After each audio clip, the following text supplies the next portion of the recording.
The memorial wall stretched 3 kilometers along the inner ring of Bastion Station, and chronicler Veshnil had walked its entire length exactly once in her 47 cycles of service. Once was enough. The names etched in crystallized sorrow numbered in the millions, each representing a soul who had entered the Crucible and never returned. She pressed one trembling hand against the cold surface, her bioluminescent markings dimming with grief. Somewhere in this endless catalogue of loss was her clutch sister's name, Kivara, gone 16 cycles now, reduced to glowing letters and a designation number that made Veshnil's gills flutter with barely suppressed anguish. Chronicler. The voice belonged to Stratar Quellan, whose carapace bore the scars of 30 campaigns across the Orion Spur. The humans have arrived. Veshnil turned from the wall, forcing her markings to brighten with professional composure. Already? The transit from Sol Prime should have taken another standard. They rewired their jump drives. Quellan's mandibles clicked in what might have been amusement or horror. With Kreshter, the emotions often blended. Cut the journey time by 38%. Their chief engineer called it just tweaking some efficiency curves. Reckless. Veshnil gathered her recording apparatus, the crystalline devices humming against her skin. How many survived the transit? All of them. Quellan's primary eyes swiveled to fix her with an unreadable stare. 47 cadets. 2 instructors. 0 casualties. They're in the observation deck now, eating what they call breakfast sandwiches and laughing about something called a meme. Veshnil's markings flickered purple with disbelief. Every species approached the Crucible with appropriate gravity. The Vexnari performed death rites before entering. The Quellashiman death rites before entering. The Quellashiman weeks in meditation, preparing their minds for potential dissolution. Even the warlike Kreshtar honored the fallen before attempting the trial. These humans were eating. The observation deck overlooked the Crucible itself, a pocket dimension held stable by technology so ancient that even the archives couldn't date its origin. The dimensional walls shimmered like oil on water, occasionally revealing glimpses of what lay beyond, landscapes that defied physics, structures that hurt to perceive, darkness that seemed to breathe. 47 human cadets filled the deck with chaotic energy. They wore uniforms of dark blue and silver, decorated with patches Veshnil didn't recognize. Most appeared young by human standards, late teens to early 20s in their peculiar base 10 counting system. They clustered in small groups, their voices creating a cacophony that made her translator struggle to keep up. Telling you if we run into any tesseracts, I'm using the Klein bottle trick. Packed extra coffee because Instructor Halverson said we might be in there for, literally just a survival scenario. How hard can it be? Veshnil's markings flashed crimson with indignation before she could control them. How hard could it be?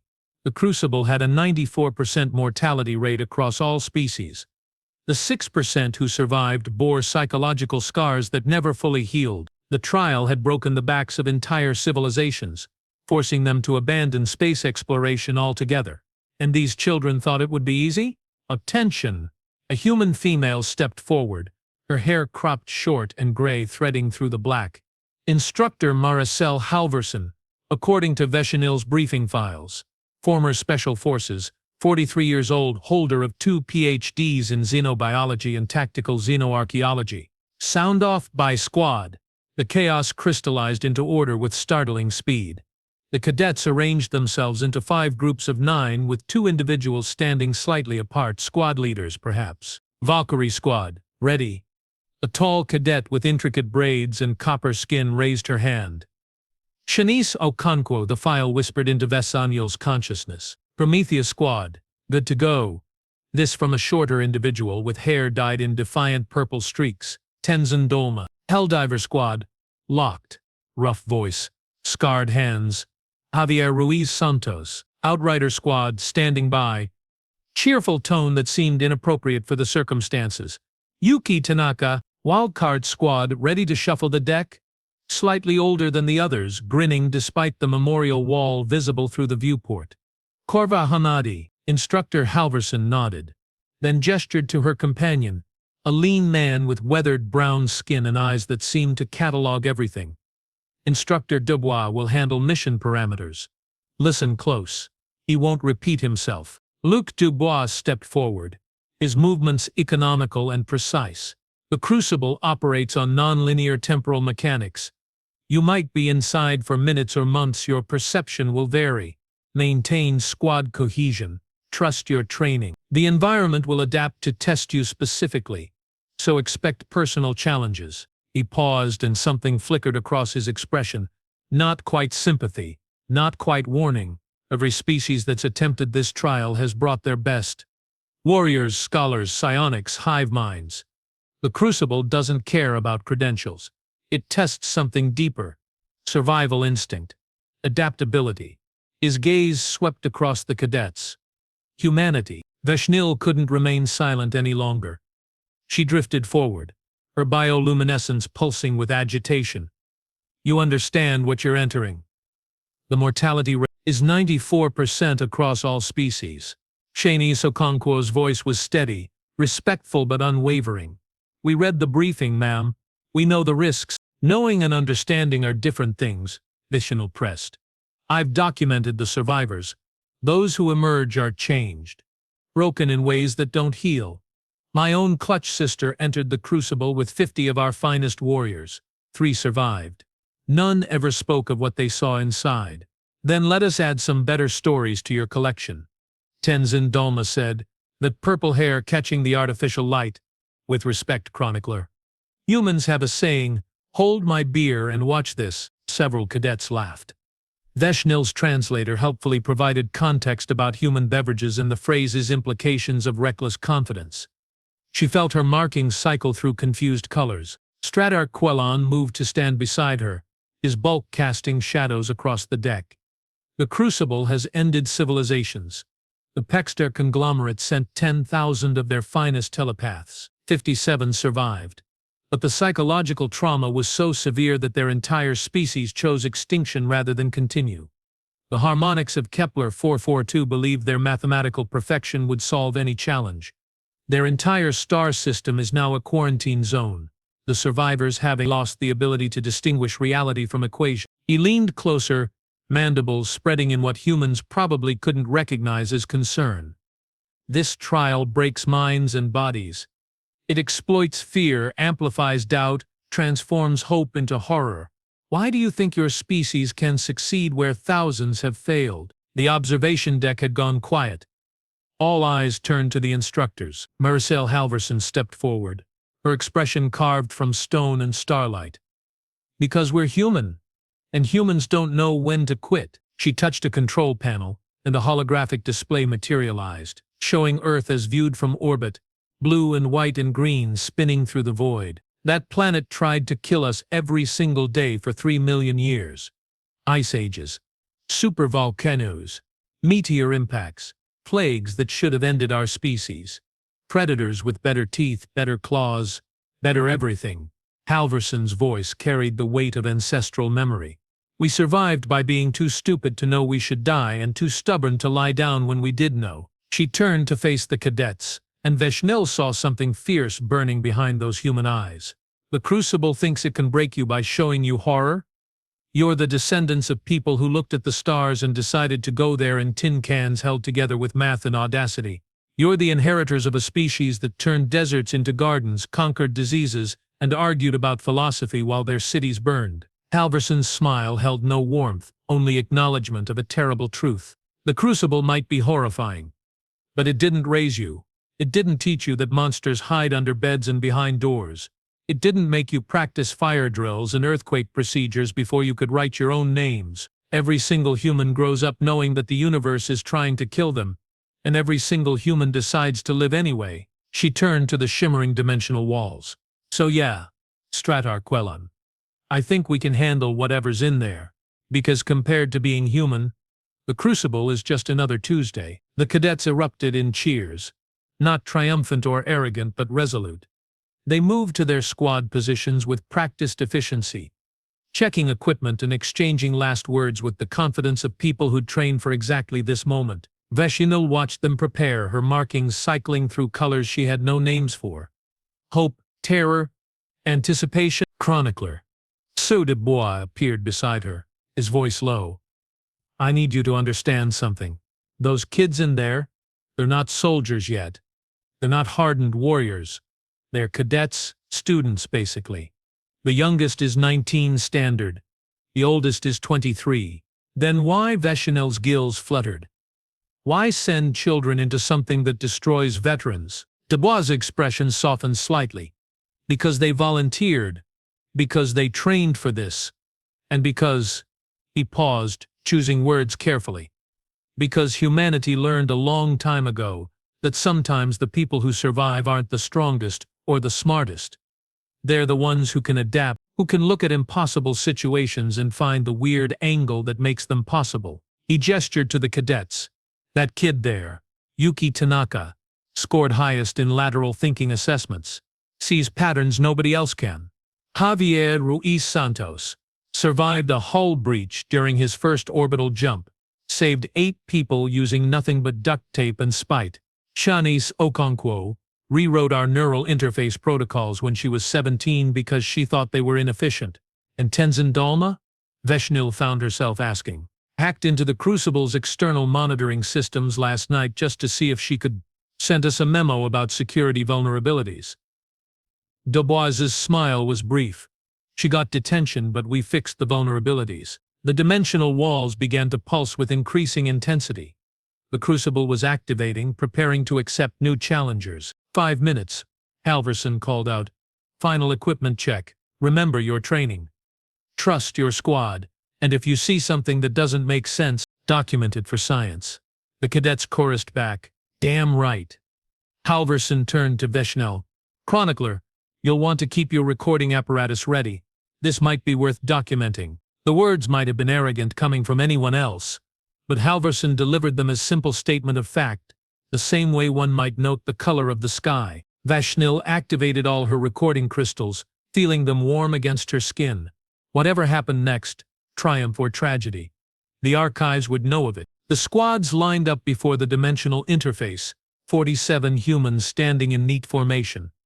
They weren't singing death dirges or meditating on mortality. Several were quietly laughing about something. One was adjusting another's equipment harness with casual familiarity. Another was eating what appeared to be a chocolate bar. 30 seconds, Dubois announced. Veshnil drifted closer to the dimensional walls, drawn by morbid fascination. How long would these humans last? Hours? Minutes? Would any survive at all? The Crucible's interface stabilized, becoming a swirling vortex of impossible geometry. Through it, Veshnil could glimpse the nightmare landscape beyond, towers that curved through dimensions her species couldn't perceive, skies that held colors with no names, distances that meant nothing, and everything simultaneously. 10 seconds. The humans tightened their formation. Shanice Okonkwo raised one hand, and the other squad leaders mirrored the gesture. Some sort of human ritual, perhaps. A final prayer to whatever gods they still believed in. 5, 4, 3. Veshnil's markings flashed through a rapid prayer sequence, the colors forming words in her species' oldest dialect. Let them return. Let them not suffer as Kivara suffered. Let this trial show mercy for once in its ancient, terrible existence. 2, 1. See you on the other side, Halverson said quietly. Bring back souvenirs, Dubois added. The humans stepped forward together, crossing through the dimensional barrier in perfect synchronization. For a moment Veshnil could see them on the other side, 47 figures silhouetted against an alien landscape, already moving with purposeful cohesion. Then the interface stabilized, becoming opaque. The observation deck suddenly felt enormous and empty. Colon's mandibles clicked softly. Now we wait. How long? Veshnil asked, though she knew the answer. However long it takes. For some species, months pass here while decades occur inside. For others, the inverse. Time means nothing to the Crucible. They settled into vigil. Veshnil positioned her recording apparatus to capture any fluctuations in the dimensional walls. Halverson and Dubois moved to the monitoring station. Though everyone knew the instruments could tell them nothing about what transpired within. Minutes passed. Then an hour. Veshnil felt tension building in her chest cavity. Not the sharp pain of immediate loss, but the slow dread of anticipated grief. Stradark Quelon began recounting the history of previous attempts. The Quellash delegation that vanished without trace.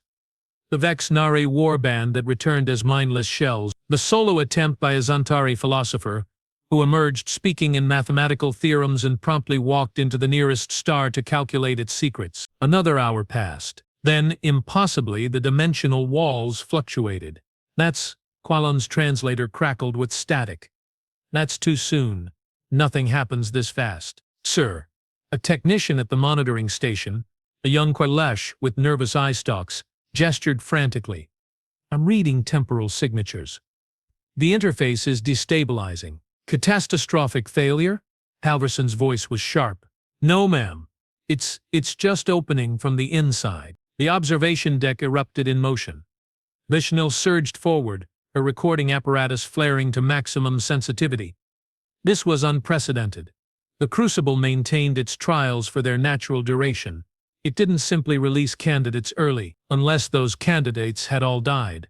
The dimensional walls peeled back like a healing wound, and Veshnil braced herself for the sight of bodies of broken minds of the terrible price the Crucible always extracted. What emerged instead made her markings flash through colors her species used only for religious ecstasy. 47 humans stepped through the barrier in perfect formation, looking dusty and tired but fundamentally intact. Several carried strange souvenirs, crystalline formations, fragments of impossible geometry, what appeared to be a small creature that existed in 6 dimensions simultaneously and was making cheerful chirping sounds. Shanae Okonkwo saluted the instructors. Mission complete, ma'am. All personnel accounted for. 0 casualties. The observation deck fell into shocked silence. Halverson checked her chronometer. You were inside for 3 hours and 42 minutes. Felt like a couple days. Honestly, Tenzin Dalma said, still somehow managing to look cheerful despite being covered in dust of colors that shouldn't exist. The time dilation was wild, but we mapped it after the first few hours. Worked out a system to compensate. Mapped it, Qualon repeated, his translator struggling with inflection. You mapped the temporal distortion. Yuki figured out the pattern. Javier Ruiz Santos said, gesturing to the smaller cadet who waved shyly. Once we knew how it worked, we could plan our movements to maximize efficiency. Veshnal's recording crystals were overheating with the sheer impossibility of what she was witnessing. The challenges, the psychological tests, the entities that guard the deep section. Oh yeah, those were tricky, Kavahamadi admitted. The fear construct things? Pretty nasty. They pulled our worst nightmares into physical form. He grinned. But turns out when everybody shares their fears out loud, they get a lot less scary. Hard to be terrified of your manifestation of disappointing your grandmother when Rodriguez over there is dealing with his phobia of geese. They were very aggressive geese. The cadet named Rodriguez added defensively. The mathematical puzzles in the 7th layer were pretty fun, Yuki Tanaka said. Once we realized they were based on non-Euclidean topology, Shanis and I worked out a solving algorithm. For fun, Qualon said faintly. Well, yeah, I mean, when were we going to get another chance to work with 11-dimensional geometric proofs? Luca Dubois was checking each cadet methodically, scanning for injuries or psychological trauma. Veshnil watched him work, saw him pause occasionally when a readout showed something unexpected, but it wasn't the shattered neural patterns she'd anticipated. The humans looked exhausted. Certainly, some bore minor injuries, but their eyes were clear, their movements coordinated, their psyches apparently intact. One cadet, a young woman named Priya Kandala, was cuddling the 6-dimensional creature, which had wrapped what might have been appendages around her shoulders. Can we keep it? I named it Schrödinger. We'll run biocontainment protocols, Halverson said, her voice carefully neutral, but probably yes. Vishnel drifted closer to Shanice Okonkwo, her markings pulsing questions in the archive's oldest interrogative patterns. How? Every species that's attempted the Crucible has been broken by it.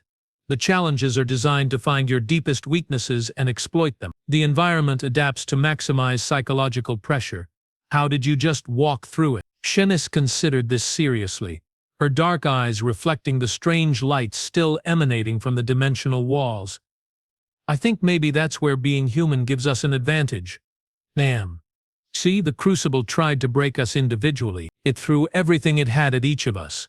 Our fears, our doubts, our trauma. She paused, glancing at her fellow cadets. But humans don't face nightmares alone.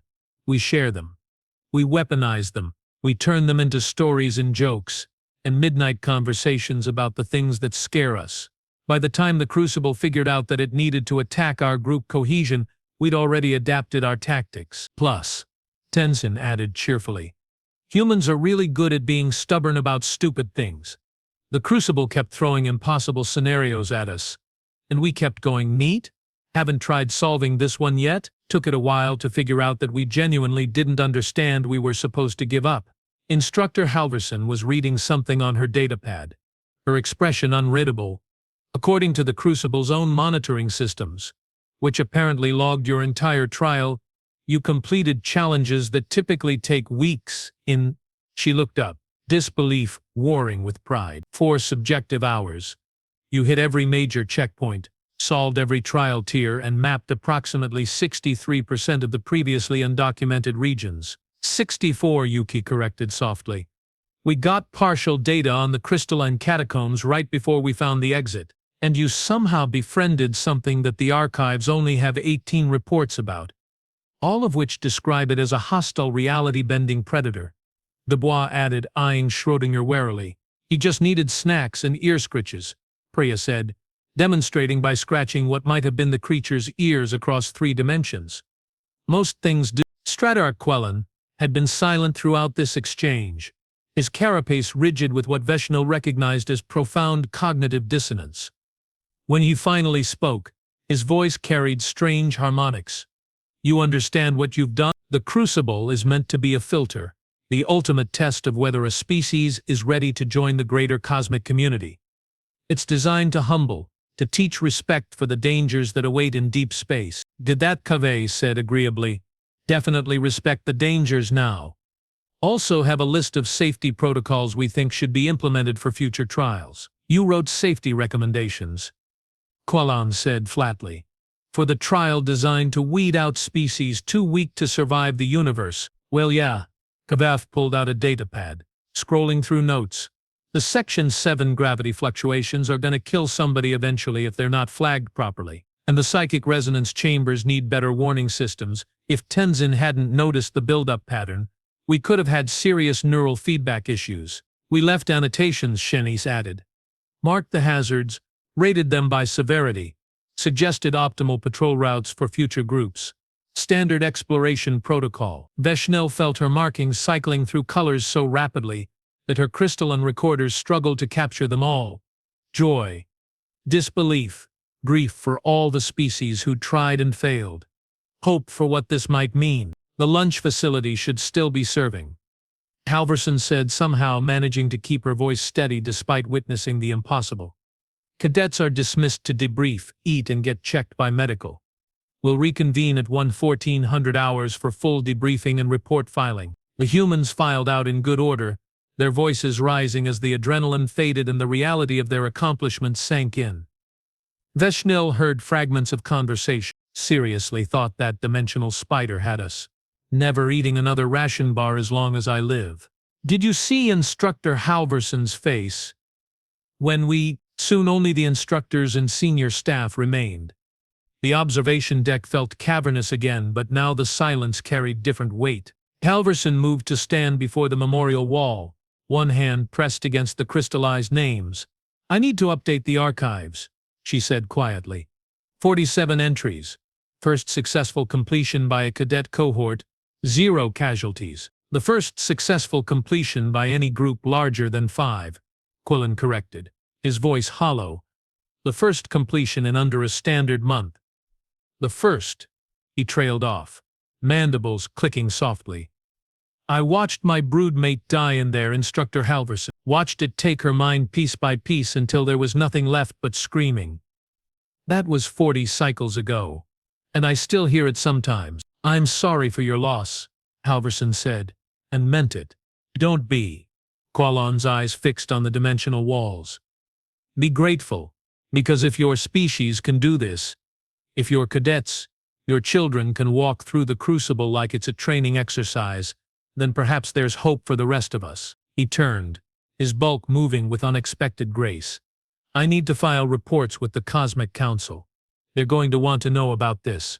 They're going to want to know about humans. After he left, Veshnil approached the instructors, her markings forming questions in 7 different dialects. How did you know? How were you certain they would survive? Dubois and Halverson exchanged glances. We weren't, Dubois admitted. We hoped. We trained them for every scenario we could imagine. But the Crucible is designed to show you things you can't imagine. Then why? Because they're human, Halverson said simply. And humans have been surviving impossible things since before we discovered fire. The universe throws nightmares at us, and we throw determination back. It's not smart. It's not elegant. But it worked. She pulled up her datapad, showing Veshnil the monitoring logs from inside the Crucible. The chronicler watched, fascinated, as the data played out 47 human life signs moving through the dimensional maze, clustering together when threats appeared, spreading out to explore when situations allowed. Never panicking, never giving up, just adapting. There's your answer, Halverson said softly. Humans don't beat impossible odds through strength or brilliance. We beat them by refusing to acknowledge they're impossible until after we've already won. She smiled then, and it held echoes of every human who'd ever looked at the stars and decided to reach for them anyway. Now if you'll excuse me, I need to go have lunch with 47 cadets who just redefined what's possible. They passed before lunch after all. Be ashamed to make them late to eat. Part 2. The Grand Amphitheater of the Cosmic Council had been built to accommodate every shape of sentient life the galaxy had produced in 10 million years of evolution and exploration. Crystalline platforms for the Velinari, pressure chambers for the deep-sea benthics, quantum foam matrices for species that existed partially outside standard spacetime. Basinal had never addressed the full council before. As chronicler of the Crucible, she reported to a subcommittee responsible for monitoring species advancement. But today, 3 weeks after the humans' unprecedented success, she stood at the central podium, while representatives from 419 civilizations watched with every type of sensory organ the universe had invented. Esteemed Council, she began, her markings forming the traditional greeting patterns. I come before you to report a statistical impossibility that nevertheless occurred. The amphitheater filled with rustling, clicking, humming, the sounds of hundreds of species expressing interest or skepticism in their native formats. Veshnil's translator worked overtime, feeding her a stream of reactions. 3 standard weeks ago, 47 human cadets entered the Crucible. The average age of these individuals was 20.3 standard years.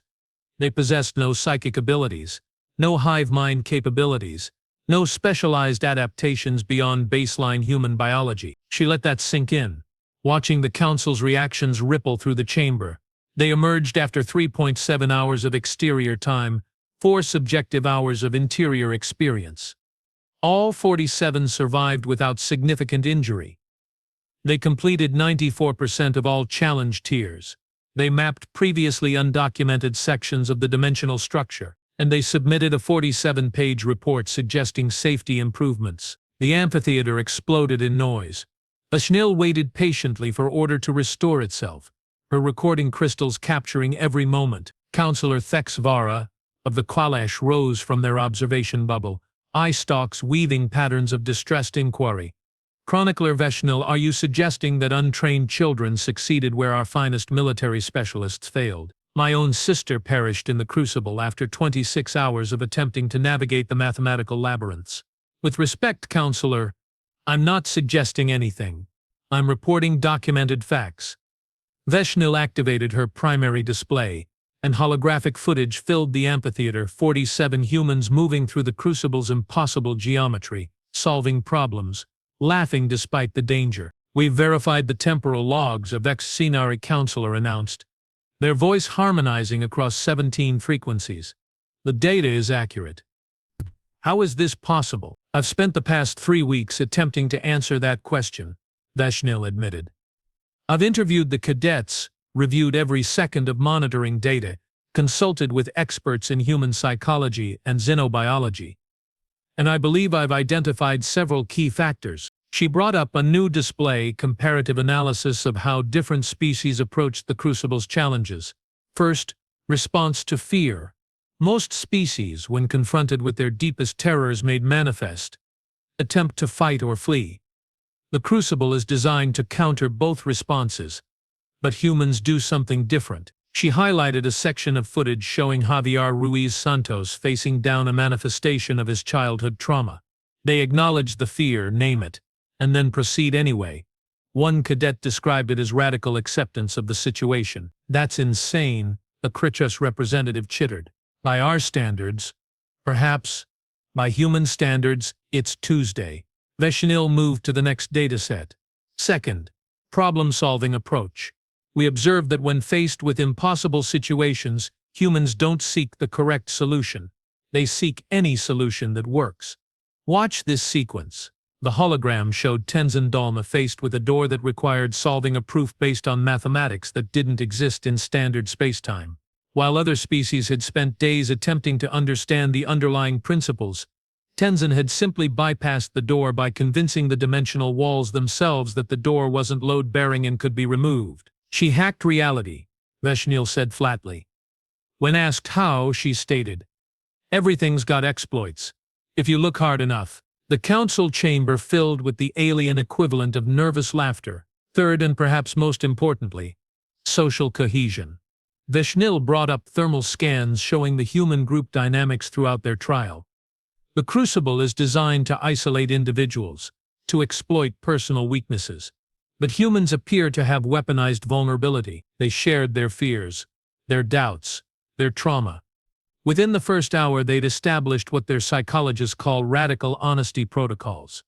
Essentially, nobody was allowed to suffer alone. She zoomed in on a sequence showing Yuki Tanaka having a panic attack while facing a fear construct. Neatly surrounded by squadmates who talked her through it while simultaneously defending against the external threat. This broke the Crucible's fundamental operating principle. Veshnil explained. It's designed to find your individual breaking point. But humans don't have individual breaking points. They have collective resilience. Break one and the other 46 will carry them until they recover. Stratar Quelon rose from the Kreshtar diplomatic pod, his carapace gleaming under the amphitheater's lights. Chronicler, I've read your full report. You note that the humans displayed something you call aggressive optimism. Can you elaborate? Certainly, Stratarch. Veshnil pulled up more footage. Throughout their trial, the humans maintained what can only be described as unreasonable positivity. They sang songs in the dark places. They made jokes about entities that could unmake reality. When faced with a collapsing dimensional structure, one cadet named Cadet Enumity reportedly said, "Well, this is a problem for future us. Present us should probably run." They compartmentalized trauma in real time, a Pextar psychologist observed. Their telepathic voice resonating in everyone's minds. That level of psychological flexibility should be impossible. And yet it happened.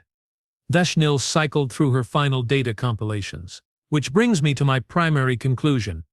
Humans are uniquely suited to the Crucible not because they're stronger or smarter than other species, but because their entire evolutionary history has been one long Crucible trial. She brought up an image of Earth, beautiful and terrible, blue and white and green. This planet has mass extinction events every 65 million years on average. It's experienced ice ages, meteor impacts, volcanic winters, and pandemics that killed significant portions of its population.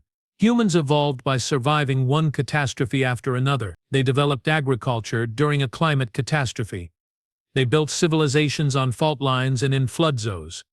They adapted to every environment on their planet, from frozen tundra to scorching deserts. The amphitheater had gone quiet. By the time humans reached space, they'd already survived millions of years of their planet actively trying to kill them. The Crucible is designed to be the worst challenge a species will ever face. For humans? Veshnil's markings flickered with something like admiration. It's just another day ending in yaw. The silence stretched long enough, but Veshnil wondered if she'd committed some diplomatic error. Then Counselor Thexvara spoke. Eye stalks drooping with what looked like profound exhaustion. So you're telling us that humanity is essentially pre-traumatized into competence. That's actually not a bad summary, Counselor. More silence. Then, from the back of the chamber, someone started what might have been applause in their species format. It spread, rippling through the amphitheater, clicking mandibles, humming resonance chambers, bioluminescent flashing. Not quite celebration, more like acknowledgement of something extraordinary and slightly terrifying. There's one more thing, Veshnell said, waiting for quiet. The Crucible itself appears to have adapted. That got everyone's attention. According to the dimensional monitoring systems, the Crucible logged the entire human trial. It analyzed their strategies, their problem-solving approaches, their psychological profiles. And then it updated its own parameters. She brought up the final piece of data, a string of code in a language that predated most current civilizations. It's added new challenge tiers specifically designed to test human-style lateral thinking. It learned from them. Dubois's voice came from the diplomatic observer section, where the human delegation had been given seats. The Crucible saw a new type of intelligence and decided to incorporate it. He stood, and Veshnell noticed that the entire council was watching the human instructor with new weariness.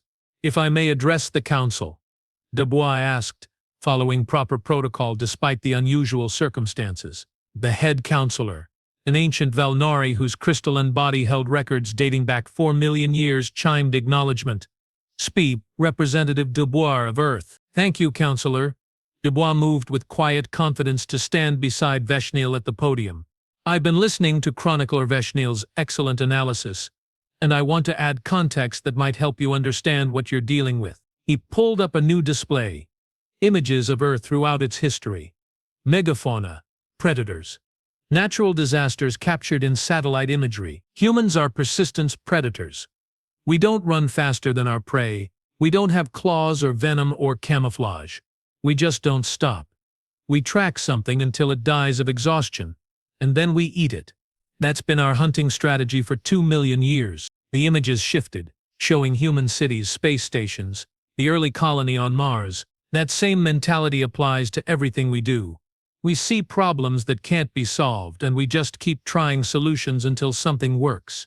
We face challenges designed to break us, and we respond by getting stubborn about it.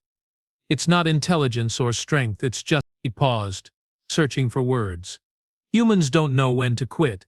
It's our greatest strength and our most dangerous flaw." Counselor Thex's Vora's eye stalk swiveled thoughtfully.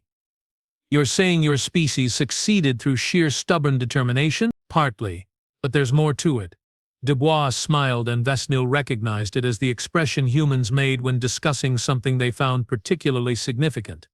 "See, every species I've studied approaches challenges by trying to find the optimal solution, the perfect strategy, the one right answer. Humans don't think like that. We approach problems by asking, what's the stupidest possible solution that might actually work?" He laughed at the council's confused responses. "I'm serious. One of our most celebrated historical figures literally flew a kite in a thunderstorm to prove lightning was electricity. Another one licked radioactive materials to understand their properties. We put people in metal tubes and shot them into space on top of controlled explosions. Our entire species' history is full of people trying things that absolutely shouldn't work and then being surprised when they do. That explains the cadet who convinced the dimensional walls to stop being walls," Veshnell murmured. "Exactly." Dubois pulled up footage of Tenzin's reality hack. She didn't try to understand the fundamental nature of dimensional barriers. She just asked, "What if this thing has an off switch?" And she kept poking at it until she found one. The ancient Velinari counselor chimed softly, the sound resonating with millennia of experience. "Representative Dubois, you speak of your species' success as though it's inevitable. But surely you understand the concern many of us have. You're describing a species that doesn't acknowledge impossibility, that treats catastrophic challenges as routine, that adapts by simply refusing to accept defeat. From our perspective, that sounds less like a successful strategy and more like a threat," Dubois finished. "I understand the concern, Counselor, but consider, if humans were interested in conquest or domination, we'd have shown that tendency long before reaching space. Instead, we've spent the past century since first contact trying to learn from every species we've met. We're aggressive about learning, not about territory." Stratar Quellen's mandibles clicked in what might have been agreement or skepticism. "And yet your cadets treated the Crucible, something that has broken empires and ended civilizations, as a training exercise. They emerged offering suggestions for improvement. That doesn't sound like a species content to learn in quiet humility." "It's not," Halverson's voice cut through the chamber. She'd stood to join Dubois at the podium, her expression carved from steel and starlight. We're not a species that does anything in quiet humility. We're loud, we're annoying, and we have opinions about everything, but we're also a species that shares what we learn. She activated a new display, the full report the cadets had submitted, complete with their safety recommendations and mapping data. Those 47 cadets spent their first day back writing this document. Not to boast about their accomplishment, not to claim territory or establish dominance, but to make sure the next group, regardless of species, would have better information than they did. That's the human approach. If we figure something out, we tell everyone who'll listen. The amphitheater filled with quiet discussion. Vishnil's translator struggled to keep up with the multiple conversations happening simultaneously, but certain themes emerged. Amazement, concern, curiosity, and underlying all of it, a question that nobody quite wanted to ask aloud. Finally, Counselor Thexvara voiced it. "What do you want?" Halverson and Dubois exchanged glances.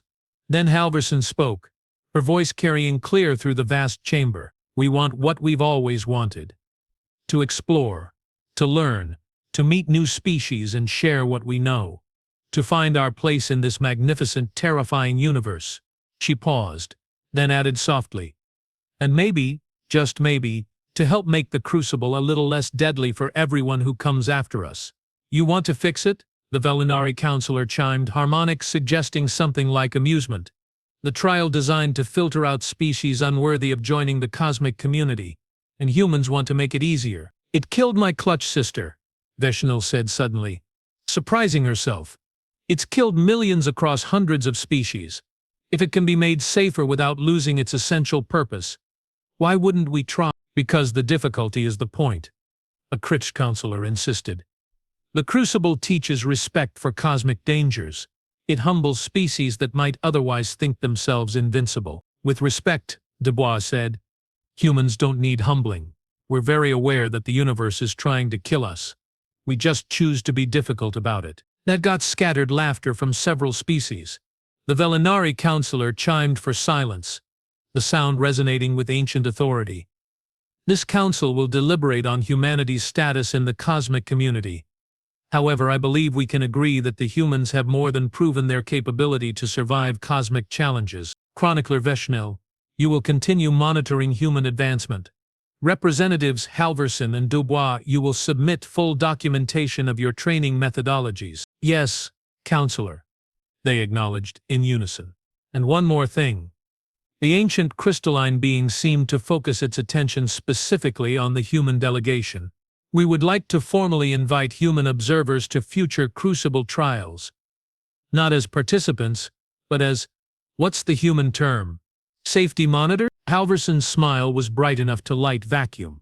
"We'd be honored, Counselor." The memorial wall stretched 3 kilometers along Bastion Station's inner ring, and Veshnil walked its entire length for the second time in her 47 cycles of service. But this time she wasn't alone. Shineti Sokonkwo walked beside her, the young cadet's dark eyes taking in the endless names with appropriate solemnity. They'd been at it for an hour now, neither speaking, just bearing witness to the cost the Crucible had extracted over millennia. Finally, they reached Kavara's name. Veshnil pressed one hand against the crystallized inscription, her markings dimming with remembered grief. "My clutch sister," she explained softly. "She was braver than I ever was. Stronger, smarter. Everything a Qualish warrior should be." "What happened to her?" Shanice asked, her voice gentle. "The fear constructs. They found something in her mind, some trauma from our spawning cycle that she'd never fully processed. They amplified it until..." Vishnil's markings flickered rapidly, cycling through colors of distress, until there was nothing left but terror. Even the 3 survivors from her squad couldn't tell us what she saw. They'd gone catatonic by the time she fell. They stood in silence for a long moment. Then Shanna spoke, her words careful and considered. "The first night inside the Crucible, I saw my worst fear made real. I was 7 years old again, watching my parents' shuttle explode during a routine supply run to Luna. I felt everything, the shock, the grief, the knowledge that I was alone." She paused, staring at Kavara's name. The construct tried to trap me in that moment forever. Keep me reliving the worst day of my life on an infinite loop. How did you escape? Chanel asked, though she'd seen the footage. I told my squad mates about it, out loud while it was happening. Just started talking. Hey, this nightmare demon is showing me my parents dying. Anyone else getting personalized trauma right now? Shanice's laugh was shaky but real. Turns out half the squad was dealing with similar stuff. So we just narrated our fears to each other until they stopped being so overwhelming. She turned to face Veshnil directly. I can't pretend to understand what your sister went through, chronicler. But I think maybe the difference is that she had to face it alone. If she'd had someone to share the burden. She had a squad, Veshnil interrupted. 50 of the finest warriors our species produced. But did she have friends? Shanice asked softly. People she could be vulnerable with. Because that's what saved us. Not our training or our tactics. Just being honest about being scared and letting other people be scared with us. Veshnil's markings cycled through colors she had no names for. My species values strength. Admitting fear is considered weakness. Yeah, well, humans figured out a long time ago that pretending you're not scared just makes the fear stronger. Shanice pressed her own hand against the memorial wall beside Veshnil's. For what it's worth, I'm sorry she died. And I'm sorry she had to face it alone. They stood together in silence. Two beings from different worlds sharing grief across the gulf of species and time. Finally, Veshnil spoke. The Council approved humanity's proposal to establish a support network for future Crucible candidates. Training in psychological resilience, peer counseling, protocols for shared vulnerability. I heard, Shanice smiled. Tenzin's already volunteered to help develop the curriculum. She says if we can teach other species to be productively stubborn, we might save a lot of lives. Productively stubborn, Veshnil repeated, her translator making the phrase sound like a benediction. Is that what humans call it? Among other things. My grandmother called it having the good sense to be too stupid to quit. My academy instructors called it aggressively optimistic problem solving. But yeah, basically it's just being stubborn about not dying. They began walking back along the memorial wall, passing millions of names representing thousands of species. Will you add a new section? Shanice asked. For the successful attempts, the council is deliberating on it. Some members feel that celebrating success diminishes the sacrifice of those who fell. Others argue that hope should be memorialized as much as loss. Veshnil's markings pulsed thoughtfully. What do you think? I think, Shanice paused, considering. I think both can be true. Remember the fallen? Yes, honor their courage, their sacrifice, but also show that their deaths weren't inevitable. That with the right preparation, the right support, the right mindset, survival is possible. She gestured to the endless wall of names. All these people walked into the Crucible believing they might not come back. That takes incredible courage. But imagine if they'd walked in believing they could make it, with evidence to support that belief. How many of these names might have lived? Veshnil felt something shift in her consciousness, a perspective she'd never quite considered. For so long, the Crucible had been viewed as an inevitable filter, its cost simply the price of advancement. But what if that narrative itself was part of the problem? You're suggesting that our cultural acceptance of the Crucible's lethality made it more deadly. I'm suggesting that when everyone expects failure, failure becomes easier to accept. Shanice's voice was thoughtful. Humans go into challenges expecting to survive because we're too stubborn to consider alternatives. That's not always smart. But it does have advantages. They'd reached the end of the memorial wall. Ahead, through the observation windows, Bastion Station's main corridor bustled with life. Dozens of species going about their daily business, trading and learning and living together in the messy, magnificent chaos of the cosmic community. Your cadets are back on Earth now, Veshnil asked. Most of them. Yes. 3 stayed on to help develop that training curriculum. Tenzin, obviously. Yuki wanted to study the Crucible's dimensional mathematics, and Javier somehow convinced his instructors that he needed to cross-train with alien special forces to ensure proper integration protocols. Which means, Shanice grinned. Which means he thought the Credit's combat techniques looked cool and wanted to learn them.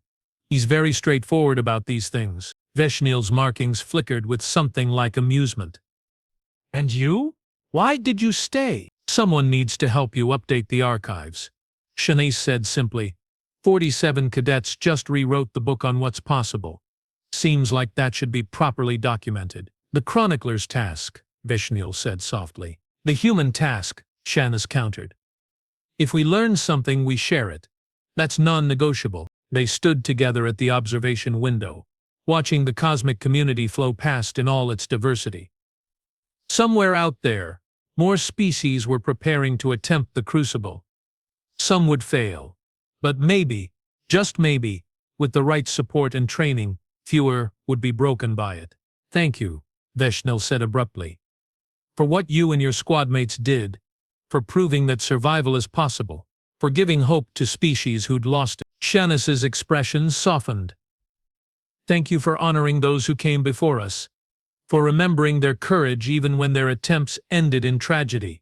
They paved the way for our success even if they didn't live to see it. She pressed one hand against the observation window, her palm leaving a brief mark on the transparent surface. Besides, she added, with a smile that held all the stubborn optimism of her species, someone had to show that universe who's boss. Might as well be a bunch of human cadets who didn't know any better. 3 months later, the first non-human squad attempted the Crucible using modified human training protocols. A mixed-species group of 20 volunteers representing 6 different civilizations entered the dimensional maze with human observers monitoring their progress and providing support. Vishnil watched from the observation deck as Tenzin Dolma coached a Qualesh warrior through a panic attack, her voice steady and calm across the communication channel. That's it, just breathe. Tell me what you're seeing. Get it outside your head where we can look at it together. 19 of the 20 volunteers survived. One chose to exit early due to psychological strain, which the new protocols encouraged rather than penalized. The survivors emerged shaken but intact, their minds scarred but not broken. It wasn't perfect. The Crucible remained dangerous, but for the first time in millennia the mortality rate dropped below 90%, and in the archives, Vishnil began a new section. Not replacing the memorial wall but complementing it. Names of survivors etched in crystal that refracted light into rainbow patterns. A reminder that loss and hope could coexist, that honoring the fallen didn't mean accepting their fate as inevitable. The first name in the new section was simple. Shanice Okonkwo, Cadet, Earth. First human to complete the Crucible. First to teach others how to follow. Below it 46 more names, and below those, growing steadily, the names of survivors from other species who'd learned that maybe, just maybe, the universe didn't have to win every fight. On Earth, in a small academy bar near the training complex, 47 cadets gathered to celebrate their graduation. They'd completed additional training, passed their final examinations, and now wore the full uniform of the Exploration Corps. Javier Ruiz Santos raised his glass containing something that technically violated about 17 different regulations, but which the instructors had chosen to ignore for the evening. To being too stupid to know when to quit, to aggressive optimism, Tenzin Dolma added, to passing before lunch. Yuki Tanaka laughed. To humanity, Shanice Okonkwo said, her voice carrying quiet pride, and to every species that learns what we learned, that survival is a skill, not a lottery. That fear is data, not destiny, and that the universe might be trying to kill you, but you're under no obligation to make it easy. 47 voices rose in unison. To humanity, and somewhere in the depths of space, in a pocket dimension held stable by technology older than most current civilizations, the Crucible logged this data and adjusted its parameters once again. It had been designed to find breaking points, to filter out weakness, to serve as the ultimate test. It had not been designed for a species that treated breaking points as interesting puzzles to be solved, that viewed weakness as opportunity for growth, that approached the ultimate test with the casual confidence of beings who'd been surviving impossible situations since before they invented fire. The Crucible adapted, as it always had. But this time it adapted by becoming something new. Not easier, never easier, but more complete. Because it had learned something from the humans, just as they'd learned from it. Survival wasn't about being unbreakable, it was about breaking and healing and learning and trying again. It was about being so stubbornly determined to live that the universe itself eventually gave up and let you. It was about being human. And now, thanks to 47 cadets who'd passed before lunch, it was about teaching the rest of the cosmic community to be human too, even if they'd never been born on Earth, even if they'd never breathed Terran air or felt Sol's warmth, because human wasn't a species anymore. It was a verb, and it meant to persist against all odds, to find hope in horror, to laugh in the face of impossibility, and to absolutely categorically refuse to know when you're supposed to quit.